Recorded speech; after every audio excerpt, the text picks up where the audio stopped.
Okay, folks, I'm just gonna throw this disclaimer in here right at the beginning. Few topics get me heated, and I am on fire today. Get ready, folks. It's an all new Prove It To Me.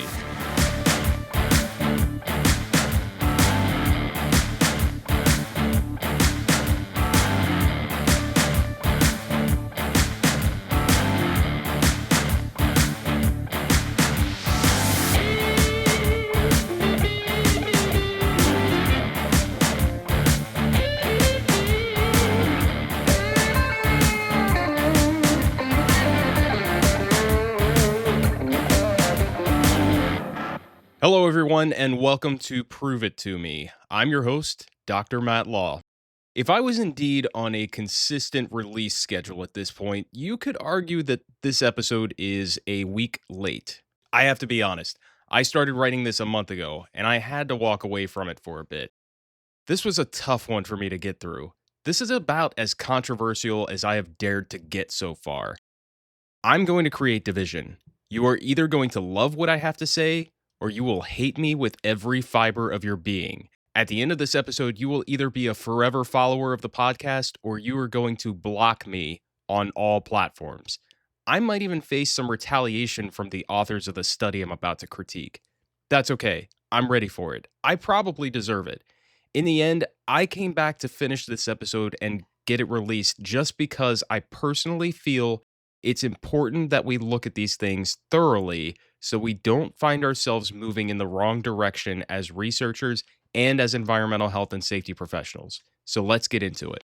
I want to start today by saying that I am not a philosopher, especially when it comes to workplace safety. There are self-proclaimed safety philosophers, including my buddy Professor Wyatt Bradbury. Seriously, it's in his LinkedIn profile headline. I can tell you that's not me. Now, I'm not going to rag on philosophy. There's a place for it. I'll even say there's a need for it.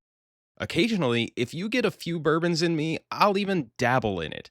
I might even say some things that sound super highly educated and thought-provoking. So ahead of you finding yourself in a situation with me when I start engaging in philosophical discussions, I'm going to tell you that in that situation, I am probably not actually correct, even if I sound correct. And it's probably time for me to go to bed. Just send me to bed. Professionally, for me, I do not have time for philosophy. I'm a quantitative guy. I spend my time in data. My time is consumed with measuring concepts with tangible numbers that help me analyze relationships between real variables. I don't have the desire to make time for philosophy. My perspective, right, wrong, or indifferent, is that the occupational safety and health profession is flooded with philosophy.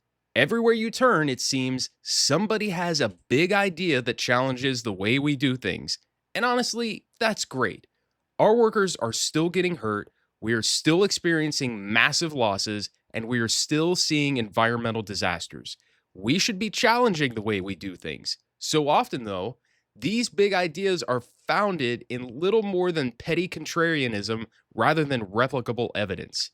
My favorite things are when we rename key concepts in the name of innovation with absolutely no data to prove that renaming something will actually change any kind of outcome. Have you ever heard someone argue about whether to call it a near miss or a near hit? Nothing makes my blood boil more than this absolutely useless, unfounded argument. Near miss, near hit, who really gives a shit? The problem isn't the name. The problem is that you aren't capturing the data you need to make any kind of difference in your outcomes. When you fix that, then you can come talk to me about what you want to call it. In fact, folks, you should know by now that part of the whole reason for this podcast is to challenge these big philosophical ideas by highlighting the real data and evidence that we get from good research. You could say that there is no room for philosophy in this podcast because we're too busy talking about the real stuff, not theory or rhetoric. It might even sound insane to you at this point that I would even broach the topic of philosophy on a podcast that claims to bring you real research, real data, and no bullshit. Nevertheless, I have to tell you that today's study finds got me particularly heated because in its design, it directly conflicts with a core philosophy that I totally buy into. I am letting you know this at the beginning because this philosophical concept that I buy into does create bias in how I will critique this study. I'm going to eviscerate the construction of this study from beginning to end with malice and forethought, simply because its intent and its design is so contradictory to my firmly held beliefs and how I approach workplace safety. And I am genuinely worried about the perceptions that this study may create should it be acquired and adopted by the general population. I could be wrong, but I really don't think I'm wrong. And therein lies my bias. So here's what I want to do. I want to go over the summary of the summary. Then I want to explain to you the root of my bias. And then, if you're still with me after I get unreasonably tangential about my deeply held beliefs, then you can follow along with me as I rip apart this study limb from limb. If you're a subscriber to the Professional Safety Journal, you may be familiar with the fact that they have several different types of articles every month. There are usually a handful of peer-reviewed articles, but then there are also updates about the American Society of Safety Professionals, brief synopses about OSHA initiatives and standards updates, and some news that the editors pull from other locations. Today's study finds comes from the Safety Matters section of PSJ's January 2025 issue. The headline reads, Study explores complacency during workplace fire evacuations. In a few short paragraphs, the editors summarized the study, which explored occupant complacency during evacuations and suggested that the strong management support for fire safety, the integration of a fire safety culture, and having trained fire wardens can help prevent occupant complacency. All good stuff, right? So maybe you're thinking, what the hell is your problem, Dr. Law? What beef could you possibly have with this study? There's this word that makes me want to vomit every time I see it. It is a word that I feel is inherently drenched in everything that is wrong with what some may consider as the traditional approach to safety. To me, it's a vile word. The word is complacency. I mentioned my buddy Wyatt earlier, and he shared with me his thoughts and work on this, as well as conversations he had with Ron Gant and Ivan Pupility. All three of these guys are highly intelligent, and I hold them in high regard. I don't want to misconstrue any of what I'm about to say as direct quotation from any of them. But my thoughts here are inspired by them, as well as my own experience over the years working in occupational safety and health. Complacency is a word that is overused and abused in our profession. It is a word that you'll find in the conclusion section of incident investigation reports prepared by what I would consider less mature workplace safety programs. It is a term that inevitably blames the victim of a workplace incident for the situation in which they and they alone are accused of placing themselves. The word complacency is a scapegoat, and it blinds observers and investigators from organizational, situational, environmental, and systemic factors that almost always should be considered as the root cause or part of the collection of root causes that cause incidents that negatively impact people, property, and the environment. You see, complacency as we know it is something that is natural and can be expected. In fact, we do expect it to happen.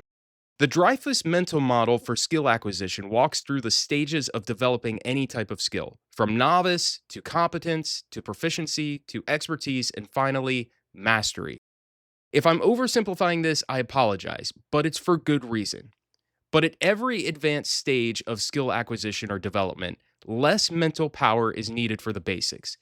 As you spend less mental or cognitive power on the basics, you have room for more complicated tasks, more technical parts of the skill, even reaching mastery, where the basics naturally happen without any active dedication of mental power. Put another way, complacency is kind of the goal here. Yes, we're in theory here. Maybe sometime I can look to find some quantitative data from brain scans during skill development to see if this has been proven out. For now, it's a well accepted theory that has persisted for more than 4 decades. Now, Wyatt gave me an example that makes a lot of sense to me. Think about your daily commute. The first time you took that commute, you were probably super focused on where you were driving, how you were driving, and all the little details along the way. You might have turned the radio down at a complicated intersection or as you pulled into the parking lot to conserve cognitive power. Yes, that's why you do it. As the days, weeks, months, and years went on, and you've made that same commute, you probably don't think as much about it anymore. You may have had days where you've made that commute, and at the end, you don't remember any of the details about the commute itself unless you came across something really different or jarring, like you got pulled over, or you swerved around some roadkill, or you had to stop for a bus that's not normally on your route. Over time, you have become complacent to the basic details of your commute. Is it wrong? No. It's natural and it's expected. We expect this from our workers too. We expect them to get more efficient and better at their jobs as they master the skills it takes to accomplish them. It is natural on their first day to be highly aware of every little detail as they learn what the hell they're supposed to be doing. Over time, they may learn to naturally ignore the things that have never hurt them before, to walk the path they've always walked, because those were basics from day one. Mental power is needed elsewhere to continue to master the work. So, why then, if this is natural and expected, should we ever blame them when a new situation is introduced outside of their control that disrupts the routine and they just happen to be caught in the middle of it because we expected them to be masters of their work? Why are we aiming to try to fix complacency when we should be fixing the system around the worker to ensure they can continue to be masters of their work in a safe manner? Why would we ask the worker to rob themselves of the mental power required to be efficient at their jobs just because we couldn't fix the organizational, situational, environmental, and systemic factors around them that are the true causes of the incidents? All I'm saying is if your root cause that you found is complacency, you're not digging deep enough. If you're trying to fix complacency, you're trying to fix something that cannot be fixed. And honestly, I hope it's obvious, we don't want to fix that. Therein lies my bias approaching this study. If you're still with me, and I hope you are, just know that I'm going to be critiquing this article with extra scrutiny because I already disagree with the apparent intent.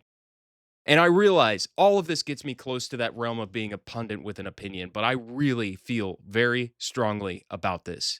So here we go. Let's dig in. This article is open access, so when I include the link in the episode notes, you will be able to click it, read the whole thing, download the PDF, whatever you want to do without any special credentials.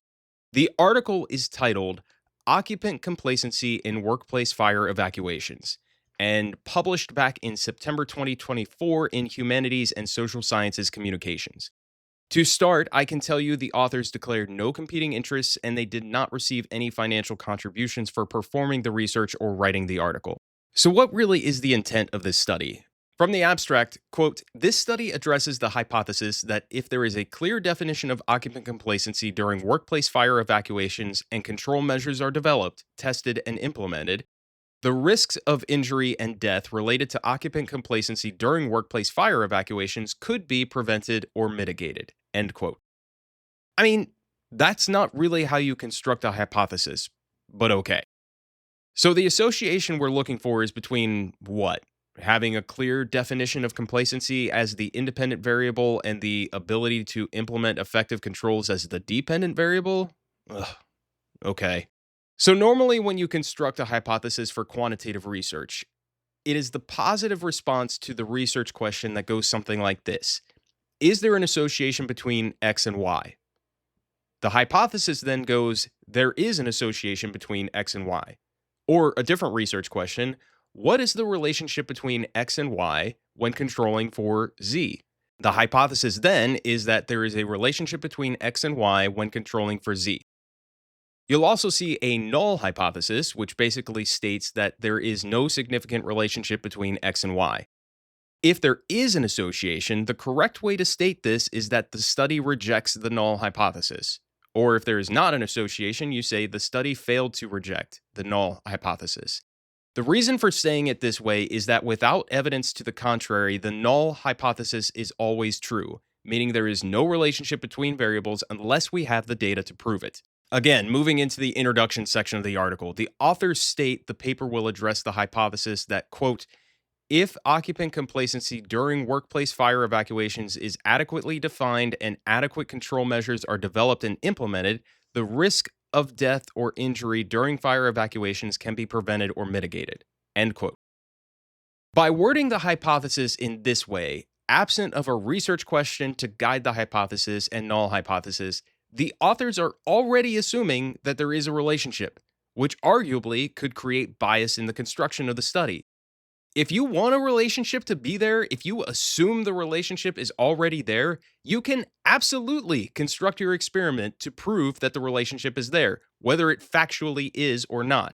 It's a dangerous pitfall in research. It removes the objectivity. Believe it or not, a well constructed study that proves a relationship between variables does not exist is just as valuable as proving a relationship does exist. You could look at it as a long, drawn out form of process of elimination. Let's move into the research questions because the authors do state them, but only after stating their singular hypothesis, which is weird. The research questions should be the main questions that drive the design of the study, the measurement instruments, the sampling, really everything. First research question: is there a clear and adequate definition of occupant complacency during workplace fire evacuations?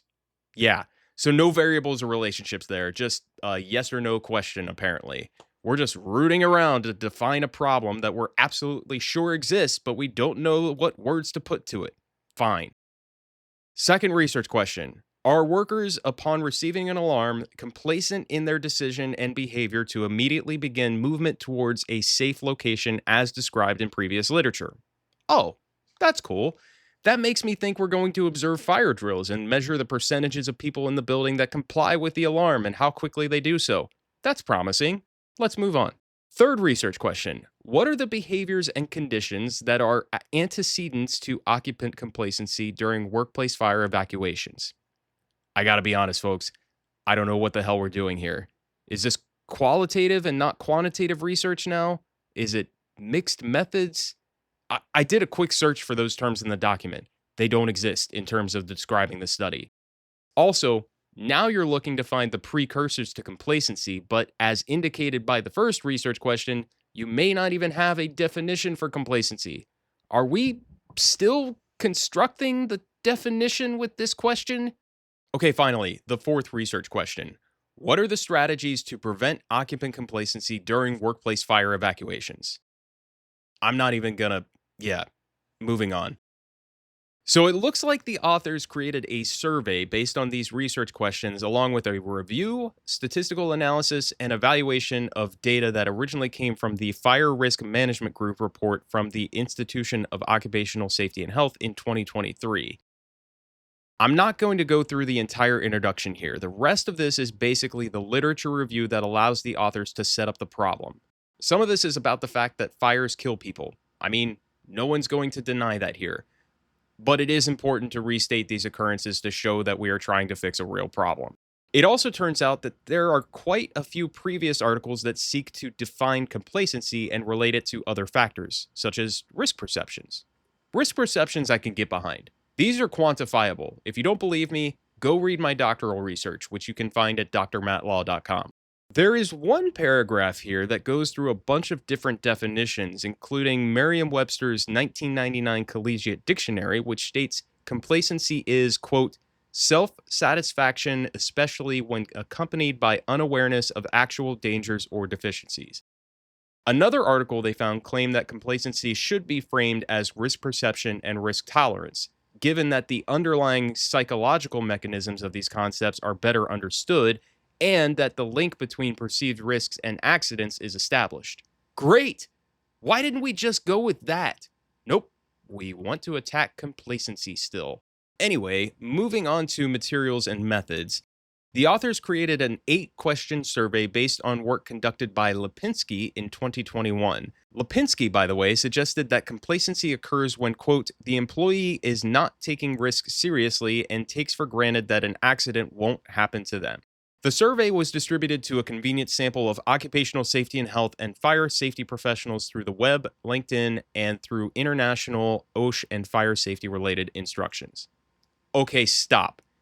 It all just fell apart for me.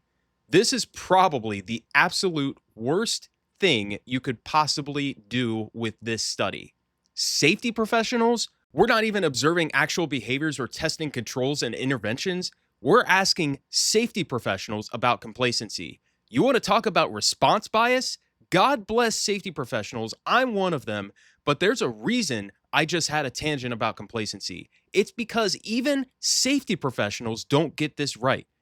I don't know how many videos of unsafe situations I've seen on LinkedIn. Scroll down to the comments section, and sure enough, there's a bunch of so called safety professionals talking about how stupid the guy was that just got hurt. These are the people you want to ask about complacency? The safety profession as a whole hasn't even come to a consensus on the right way to do safety. We've got safety one and safety two and BBS and HOP and SIFs and arguments about the statistical validity of TRIR and debates over technical standards and all sorts of other bullshit that we can't agree on.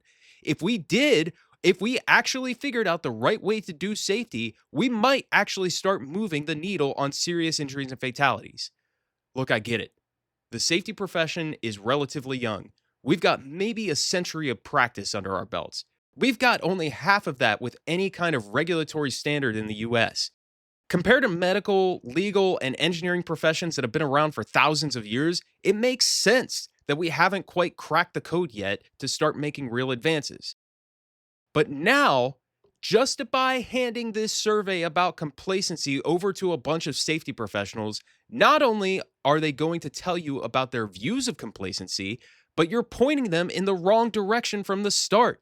Of course, they're going to tell you that their workers are complacent. Of course, they're going to give you exactly what they want to hear with your results. They're the ones dealing with this stuff every single day. They see the worst of it. They're jaded about it because they haven't figured out how to fix this problem that can't actually be fixed. They're trying to fix the wrong things, and you're pushing them further towards that. Folks, I think I need a co host. I need someone to balance me out when my blood starts boiling like this. I'm about to turn into Rush Limbaugh or something. This is ridiculous. I don't even want to finish reading through this study at this point, but I'm going to. Just let me calm down for a second. All right. I finally got to the section where they list their variables and analyses. The first thing they want to do is identify the antecedents to occupant complacency to try to figure out a definition that works. The respondents were given some options, but also allowed to provide their own answers in a free text box. The next part that actually required statistical analysis examined relationships between variables.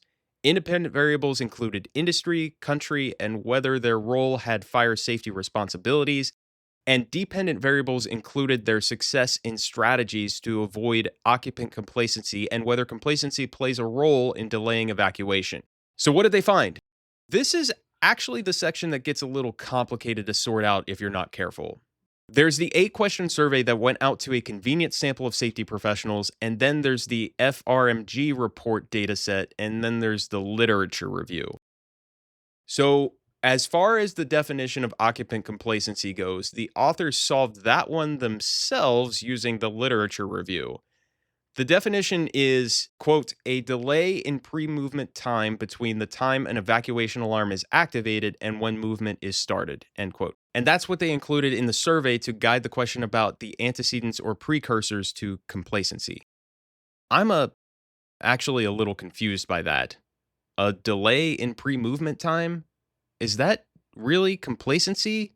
To me, that seems more like hesitation or non-compliance and doesn't really capture those elements of self-satisfaction or ignoring the hazards or anything about risk perceptions or risk tolerance. Whatever, I guess we're rolling with it. I mean, maybe I got mad for no reason. Maybe we're just tagging this stupid complacency word onto something that really isn't what is traditionally known as complacency, and we're really getting into something else entirely. The problem is, even with this definition, we're still in human error as the main focus. And humans do human things, always. Good luck trying to fix it. I actually want to run through the question about antecedents to this complacency that they've supposedly defined now. The respondents were given 4 options to choose from, or they could pick other and type in their own response. So, using the definition, a delay in pre-movement time between the time an evacuation alarm is activated and when movement is started, what are the driving conditions? Option 1, occupants ensure that others evacuate at the same time rather than follow procedures. 45 respondents used that answer. Option 2, occupants feel the building is safe and do not feel the need to move. 35 respondents picked that one.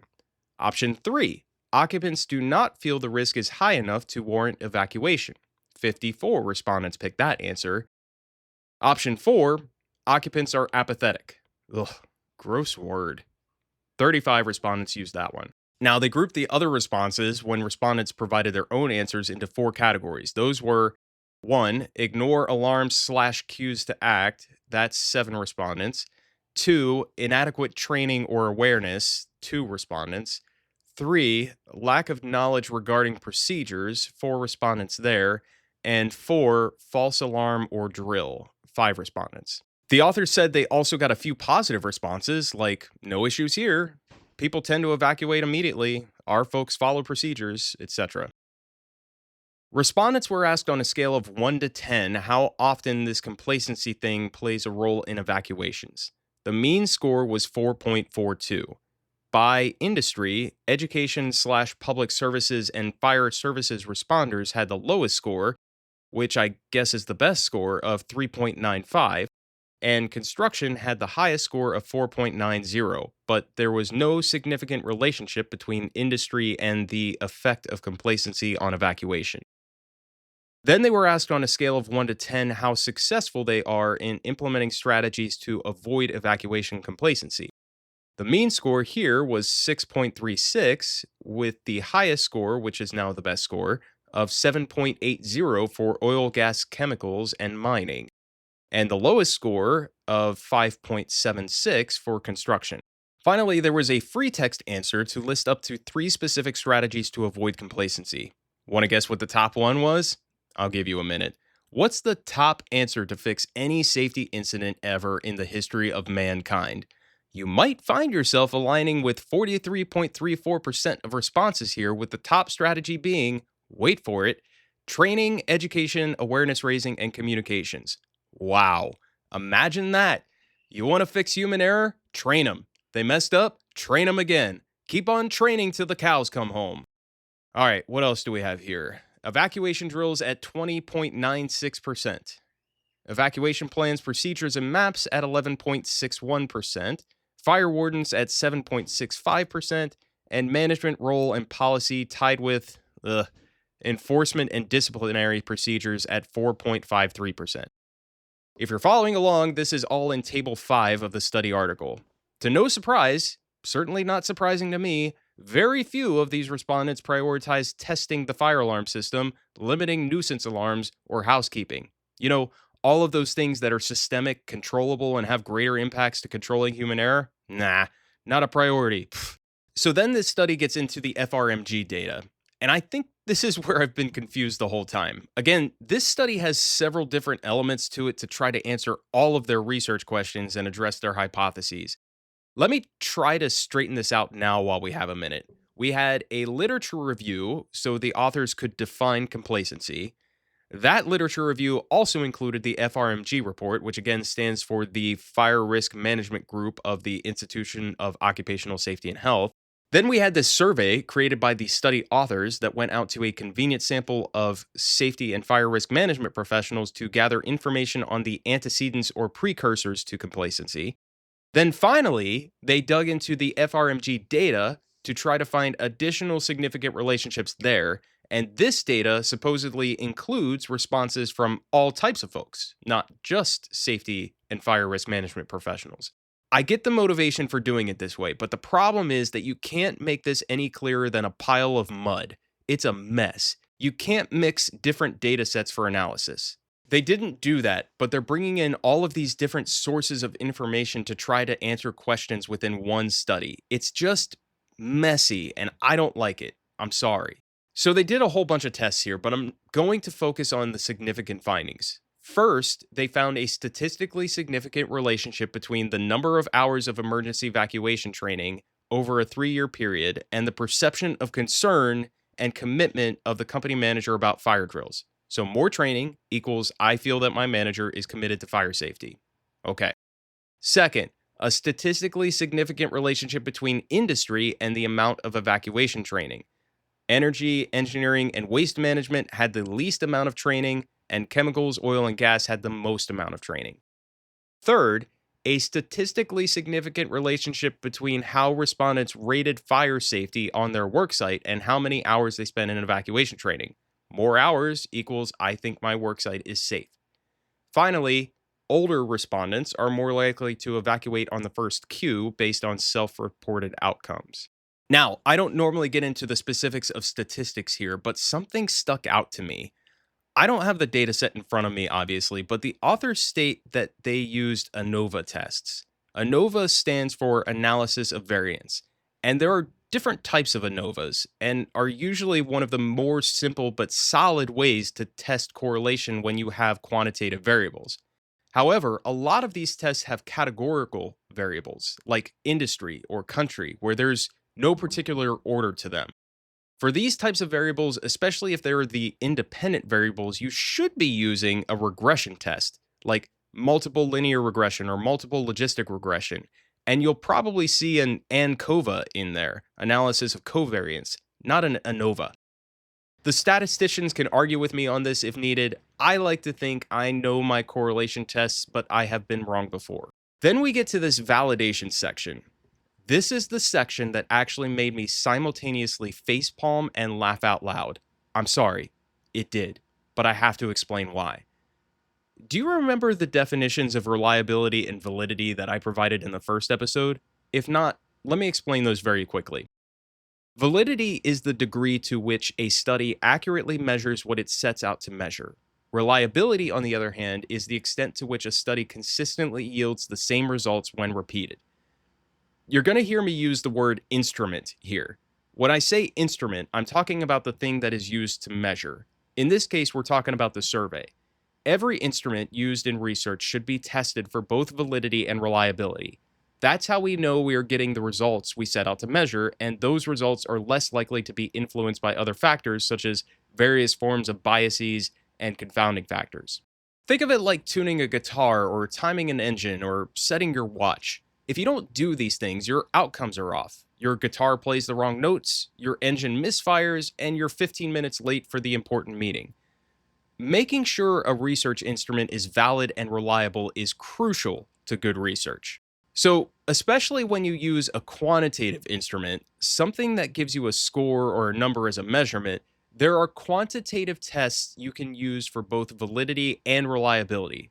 Let me share a few of these and stick with me because this is important. First, there's convergent validity.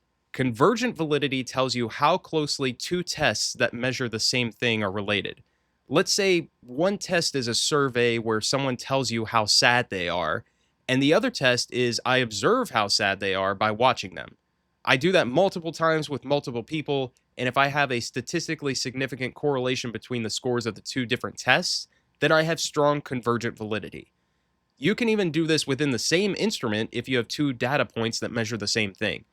Have you ever taken one of those personality tests where you seemingly get asked the same question multiple times? That can give us convergent validity within the same instrument. Okay, second, there is discriminant validity. You can think of this as an opposite to convergent validity. Discriminant validity tells you whether two tests that should not be highly related to each other are indeed not related to each other when measured. For example, if I gather two different data points, let's say on a survey I ask for favorite color as one data point, and for the other I ask if they ate breakfast this morning, there should not be a strong correlation between those two things.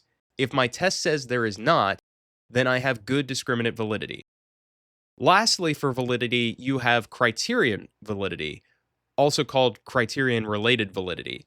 This is where you determine whether your test is measuring what it's supposed to measure based on some kind of gold standard. So let's say I'm trying to determine if college entrance exams predict future academic performance. I can use GPA as the gold standard for measuring academic performance. If there's a correlation, then I have criterion validity. Another example is if I have a widely accepted survey that measures eating habits, and I shorten that survey by 50% and it still gives me the same result, I have criterion validity because the original survey was the gold standard. All of these are quantifiable. You use statistical tests to measure them. If you develop a new survey instrument, it is best to pilot it and test it for validity and reliability, which is also quantifiable, before you use it widely. In fact, many institutions won't let you do research for them unless you use instruments that have been validated. So, back to the study. Ready for this? Quote, a qualitative approach to minimize the effects of construct, content, and criterion validity was undertaken for both the survey and FRMG. End quote. The authors claim to have designed out construct validity through, quote, consultation. They used fire safety professionals to critique and influence questions. They discussed the findings with fire safety professionals to confirm the findings were consistent with expectation. Are you freaking kidding me? Let me give you a comparison to what just happened. I'm a mechanic, and I'm putting wheels back on a car. The lug nuts on a wheel will have to be tightened to a specific measurement of torque so that you don't break the bolts, but also that your wheels don't go flying off on the interstate. I have seen that happen before. Now, I don't have a torque wrench on hand to measure this, but I see Jimmy over there in the corner, and Jimmy's been fixing cars for 30 years. So I say, Jimmy, do these lug nuts seem tight enough to you? Jimmy comes over, turns the wrench a bit, says, yeah, buddy, I reckon that's good. That is the validation process used for this survey. Look, at least they were honest about it, and in some circles, that might fly. But I swear, if any of you out there ever find yourself under my supervision or consultation on a quantitative study, you better never try that stuff on me. I want to be done with this. I've kept you all subject to my tirade for too long. The authors basically conclude that in order to combat this complacency that they have so courteously defined for us, you probably need a strong fire safety culture, which includes engaged leaders and workers. You need procedures put into place, and you need periodic training. For limitations, the authors discuss that future research should reach a broader audience, which includes more industries, geographic regions, language groups, and people other than safety and fire risk management professionals. They also have a paragraph in the limitations section asking for authorities to develop legislation around evacuations, which seems like the wrong place to put this, but whatever. At this point, you either get what I'm saying and you might agree with me, or you hate the way I've evaluated this and you totally disagree with me. Either way is fine. Personally, I did not like this study, and I think it sets a poor precedent. At face value, the intent is admirable. We want to keep people from getting seriously hurt or killed if or when a fire was to occur. I won't dispute that. I do think this study aims to fix the wrong problem, and based on what I just read, I don't think it even executed that very well. If we want to look at behaviors, I think we need to observe actual behaviors, not ask safety professionals to report on behaviors. If we do observe behaviors, we need to not blame humans for doing human things. We need to put the organizational, situational, environmental, and systemic controls into place that effectively prevent human error. And whether you agree or disagree with me, I would love to hear from you. Send me a note at contact@proveitpod.com, leave a review on your podcasting app, or find me on social media. Tell me I'm a buffoon. Expect me to provide more data to argue the case that I'm not, but feel free to try your case. Until next time, I'm Dr. Matt Law. This has been another episode of Study Finds on the Prove It To Me podcast. Take care and stay safe, everyone.